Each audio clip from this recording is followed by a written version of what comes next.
প্রিয় শিক্ষার্থীরা, আসসালামু আলাইকুম। তোমাদেরকে সুস্বাগতম জানাচ্ছি।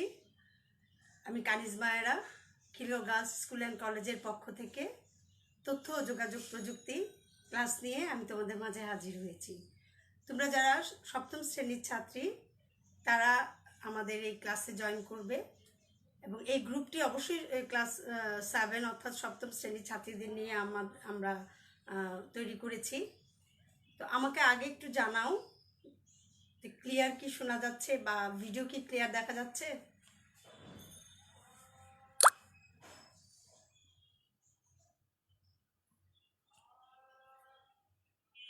গতকাল আমি তোমাদের তথ্য ও যোগাযোগ প্রযুক্তির প্রথম অধ্যায়ের উপর ক্লাস নিয়েছি। আজকেও আমি তাই নিব। তথ্য ও যোগাযোগ প্রযুক্তির প্রথম অধ্যায়ে গতকাল কর্মক্ষেত্রে আমি পড়িয়েছিলাম যে কিভাবে আইসিটির ব্যবহার করা হয়, তথ্য ও যোগাযোগ প্রযুক্তি ব্যবহার করা হয় এবং এর গুরুত্ব নিয়ে আলোচনা করেছি। তাহলে আমার সাউন্ড ক্লিয়ার, ভিডিও ক্লিয়ার? আচ্ছা, আমি ক্লাসটি শুরু করছি। তথ্য ও যোগাযোগ প্রযুক্তি ব্যক্তিগত জীবনে যেমন অনেক গুরুত্বপূর্ণ অবদান রাখছে, আমাদের কর্মক্ষেত্রেও কিন্তু অনেক গুরুত্বপূর্ণ অবদান রাখছে। আজকে যে ক্লাসটি আমি নিব সে বিষয়ে আমরা ক্লাস শুরু করি, যে তথ্য ও যোগাযোগ প্রযুক্তি আমাদের জীবনে কিভাবে প্রভাব ফেলছে। শুরু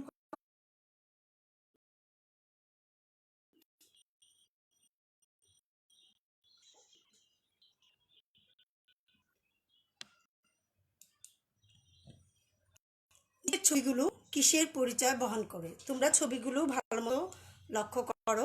এখানে দেখা যাচ্ছে তোমরা এই যে মনোগ্রামটি সবাই পরিচিত, ফেসবুক, তাই না? ইউটিউব, এটা হচ্ছে টুইটার। আমরা ইদানিং এই তথ্য প্রযুক্তি শুরু হওয়ার পর থেকেই কিন্তু আমরা এই জিনিসগুলো ব্যবহার করে আসছি। তাহলে এই ছবিগুলো এগুলো কিসের পরিচয় বহন করছে?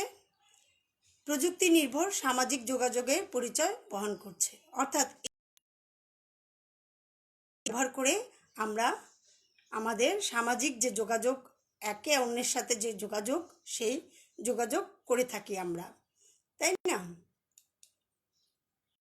তাহলে আজকের পাঠ্য বিষয় হচ্ছে সমাজ জীবনে তথ্য যোগাযোগ প্রযুক্তি। আমরা গতকাল ক্লাসে পড়েছিলাম যে কিভাবে আমাদের কর্মক্ষেত্রে আমরা তথ্য ও যোগাযোগ প্রযুক্তি ব্যবহার করি সেটি। আর আজকে আমরা যে বিষয় পাঠ করব, সমাজ জীবনে যোগাযোগ প্রযুক্তির ব্যবহার আমরা জানব।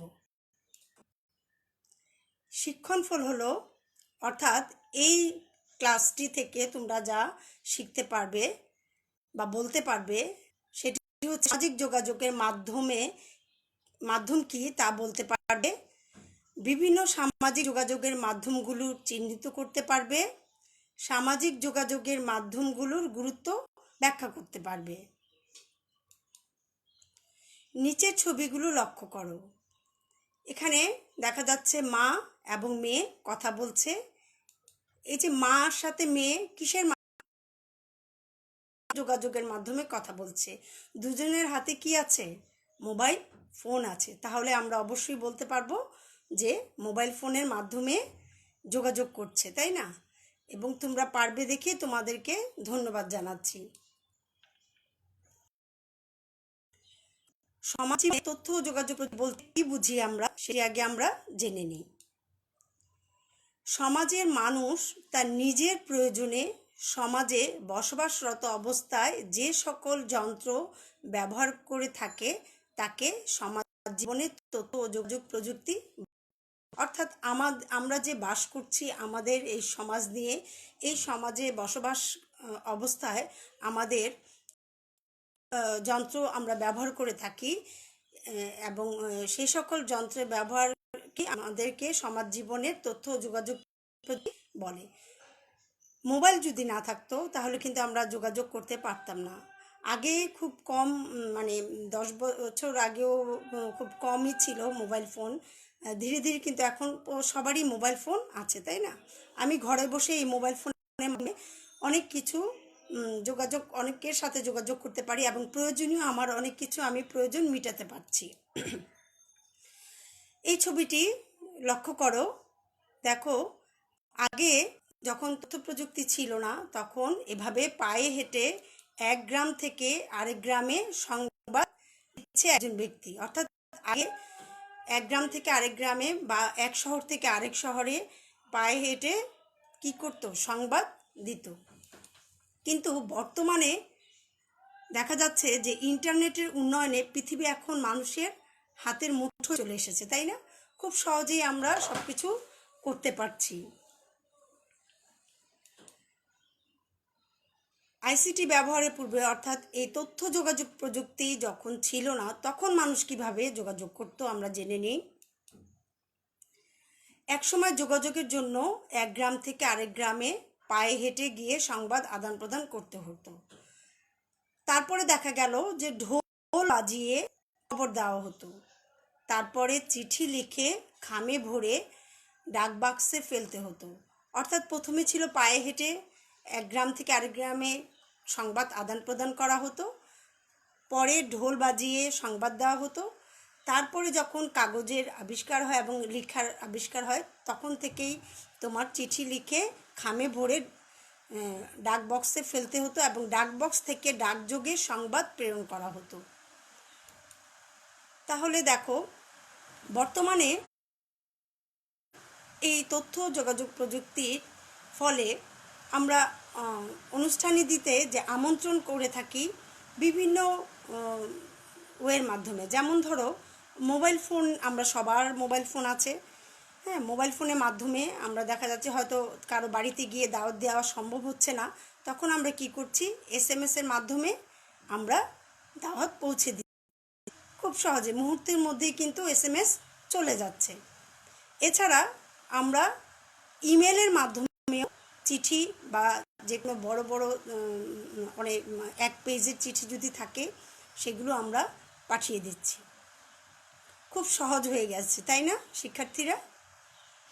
এছাড়া দেখো, বিশেষ দিবস সমূহে আমরা কি করছি, শুভেচ্ছা বার্তা আমরা বিভিন্ন মোবাইল ফোন বা ল্যাপটপে ইমেলের মাধ্যমে বা এসএমএসের মাধ্যমে একজন আরেকজনের সাথে শেয়ার করছি। এছাড়া এখন শুভেচ্ছা বার্তার দাওয়াত ফেসবুকেও আমরা দিচ্ছি, টুইটারে দিচ্ছি, ইমো সহ বিভিন্ন মাধ্যমে, এমনকি ইমেলের মাধ্যমেও আমরা পাঠাচ্ছি, তাই না? আমাদের আমরা ইমো ব্যবহার করি, হোয়াটসঅ্যাপ ব্যবহার করি, বিভিন্ন অ্যাপসের মাধ্যমে আমরা বিভিন্ন ধরনের শুভেচ্ছা বার্তা দিয়ে আমরা সামাজিক যোগাযোগ কি করছি, যোগাযোগ করে থাকছি, তাই না? একজন আরেকজনের সাথে সম্পর্ক আরও ভালো হচ্ছে। হয়তো ব্যস্ততার কারণে কারো বাসায় গিয়ে যাওয়াটা কম হয়, কিন্তু দেখা যাচ্ছে যে বিভিন্ন এই ফেসবুক, টুইটার, ইমো সহ মাধ্যমগুলো ব্যবহার করে আমরা একজন আরেকজনের সাথে সামাজিক যোগাযোগ করতে পারছি। এছাড়া দেখো, আমাদের যে মোবাইল ফোন, এই মোবাইল ফোনের ব্যবহার আমরা করি, বিভিন্ন ধরনের ব্যবহার করি, তাই না? যেমন ছবি তোলা, তারপরে ছবি তুলে সেটা ফেসবুক বা টুইটারে বিভিন্ন জায়গায় ইউটিউবে পোস্ট করে থাকি, বা আমরা ইউটিউব বিভিন্ন গান বাজনা সব কিছু আমরা দেখি, গুগল ব্যবহার করি, সব কিছু। তাহলে আসো আমরা জেনে নেই ইমেল বলতে কি বোঝায়। ইমেল বলতে কি বোঝায়? ইমেল অর্থ ইলেকট্রনিক মেইল। ইলেকট্রনিক ডিভাইস ব্যবহার করে দূর থেকে লিখিত কোনো সংক্ষিপ্ত বক্তব্য অতি দ্রুত এক স্থান থেকে অন্য স্থানে আদান প্রদান করা যায়, তাকেই বলা হয় ইমেল। অর্থাৎ ইমেল অর্থ হচ্ছে তোমার ইলেকট্রনিক মেইল। আর এই ইলেকট্রনিক ডিভাইস ব্যবহার করে আমরা অনেক লিখিত যে সংক্ষিপ্ত বক্তব্য তা দ্রুত এক স্থান থেকে অন্য স্থানে আদান প্রদান করতে পারি। অর্থাৎ এক দেশ থেকে আরেক দেশে আমরা সহজেই কিন্তু ইমেলের মাধ্যমে পাঠিয়ে দিচ্ছি এবং যোগাযোগ রাখছি, সামাজিক যোগাযোগ বজায় রাখছি। স্মৃতি সংরক্ষণ ও বিনিময়ে সমাজ জীবনে আইসিটি গুরুত্ব। আমরা যে মেমোরি, বিভিন্ন আমরা মোবাইলে ল্যাপটপে মেমোরি আমরা কার্ড ব্যবহার করি বা মোবাইলে যে ধরে রাখে জিনিসগুলো, যে কিভাবে আমরা সংরক্ষণ করি ও বিনিময়ে এই সমাজ জীবনে আমাদের আইসিটির গুরুত্ব। স্মৃতি সংরক্ষণ ও তথ্য বিনিময়ে তথ্য ও যোগাযোগ প্রযুক্তির গুরুত্ব অপরিসীম। বর্তমানে একটি মোবাইল ফোন হলে কিন্তু আমরা সহজেই কী করছি, গান শুনি, তারপরে দেখি, ভিডিও করা যায়, ছবি তোলা যায়, ইমেল করা যায়, শুভেচ্ছা বার্তা পাঠানো যায়, কার্ড পাঠানো যায়, ইন্টারনেট থেকে তথ্য ডাউনলোড করা যায়। এছাড়াও উপরে লিখিত কাজ শেষে স্মৃতিতে আমি সেভ করে সেটি ভবিষ্যতের জন্য সংরক্ষণ করে রাখতে পারি। তাহলে দেখা যাচ্ছে যে সমাজ জীবনে তথ্য ও যোগাযোগ প্রযুক্তির গুরুত্ব কিন্তু অনেক। তাহলে প্রিয় শিক্ষার্থীরা, আজকের ক্লাস থেকে তোমরা নিশ্চয়ই বুঝতে পেরেছো যে সামাজিক যোগাযোগে আমাদের তথ্য ও যোগাযোগ প্রযুক্তির যে গুরুত্ব, তা নিশ্চয়ই তোমরা ভালোভাবে মনোযোগ সহকারে শুনেছো আশা করব। তোমাদের যে বাড়ি কাজ থাকবে, সেই বাড়ি কাজটি হচ্ছে তথ্য ও যোগাযোগ প্রযুক্তি ছাড়া সমাজ জীবন অচল কথাটি বিশ্লেষণ করো। অর্থাৎ তথ্য ও যোগাযোগ প্রযুক্তি ছাড়া আমাদের এই সমাজ জীবন অচল এই কথাটি তুমি বিশ্লেষণ করবে। তো শিক্ষার্থীরা, আশা করবো তোমরা মনোযোগ সহকারে আমার ক্লাসটি দেখবে এবং ভিডিওগুলো তোমরা বারবার দেখবে, তাহলে ভালো মতো বুঝতে পারবে। আগামী ক্লাসে আমন্ত্রণ জানাচ্ছি আবার তোমাদেরকে, এবং তোমাদেরকে শুভেচ্ছা জানাচ্ছি। অবশ্যই তোমরা মনোযোগ দিয়ে লেখাপড়া করবে এবং বাসায় থাকবে, সেফ থাকবে। আল্লাহ তোমাদের উপর রহমত নাজিল করুক। আজকে এ পর্যন্তই। আল্লাহ হাফেজ।